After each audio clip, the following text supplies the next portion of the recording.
はあ、宿直きついんだよな。呪いさん、宿直の時は通常業務はやらないんじゃないですか？本当はそうなんだけど、葛田課長がどうせ暇なんだからって、宿直の間にやっておけって。私も同じこと言われました。でも、終わらせておかないと、明日がきつくなるから。そうなんですね。じゃあ、私も終わらせて、明日、時間外労働報告書を出さないと。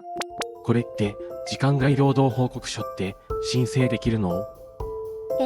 今まで申請したことないんですか？誰にも、そんな申請したとか聞いたことないんだけど。じゃあ、宿直中にやっておくように指示された通常業務を終わらせるためにかかった時間を申請しましょう。おとなしさん、よく知ってるね。前職では、当たり前だったので。呪い、お前、何出してんだよ。宿直中に通常業務を行ったので申請したんですが。はあ、宿直中は暇だから暇つぶしを与えてやったのに、こんな申請却下だ。葛田課長が宿直中にやっておけって指示したんだから、労働時間でしょ。なんだと？とにかく却下だ。いいんですか？また怒られますよ。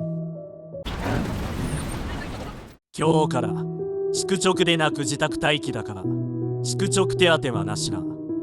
自宅待機でも何か手当は出るんですよね。自宅で自由にしているんだから、手当なんか出るわけないだろう。ああ、それと自宅待機中に連絡したら10分以内で来いよ。電車ないんだけど。じゃあ会社で待機するしかないな。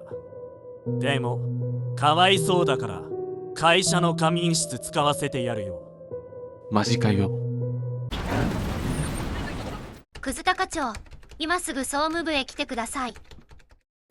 宿直中に通常業務を行わせておいて、時間外労働報告書を却下しましたね。どうせ暇なんだから暇つぶしを与えてやっただけだ。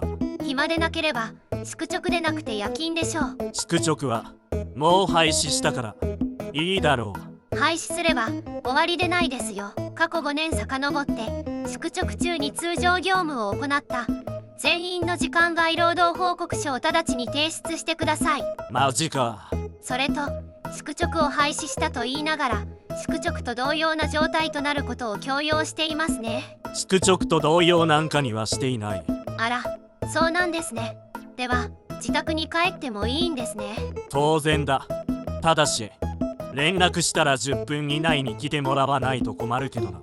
すべての従業員が公共交通機関で通勤している状態で10分以内のオンコールに対応できないことは基地の事実です。じゃあ徒歩で来られるところに引っ越せばいいだろう。通常業務に支障がなく、またそのために宿直が就業規則に定められているにもかかわらず近くにいないと緊急対応ができないことを理由にした転居命令は権利の乱用にあたります。直ちに宿直を再開させ、自宅待機と称していた状態を強要された対象者の勤怠情報を宿直を行った状態へ変更してください。当然待機と称していた期間に通常業務を行わせていた場合は時間外労働報告書を提出してください。これは部長が切れそうだな。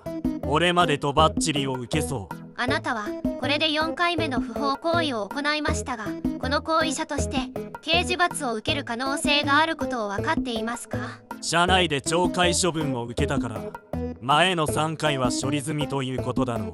社内で懲戒処分を受けたということは不法行為を行ったということが事実として記録されたということです。懲戒処分は形式上のことだから君の経歴に傷がつくわけではないと言われたけど違うのか。顛末書を提出して不法行為を行ったことを認めていますので、あなたが行為者であることはれっきとした事実ということです。そんな俺はどうなるんだ。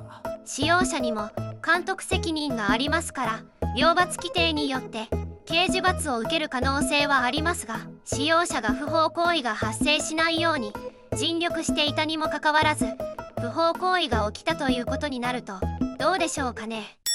マジで終わった。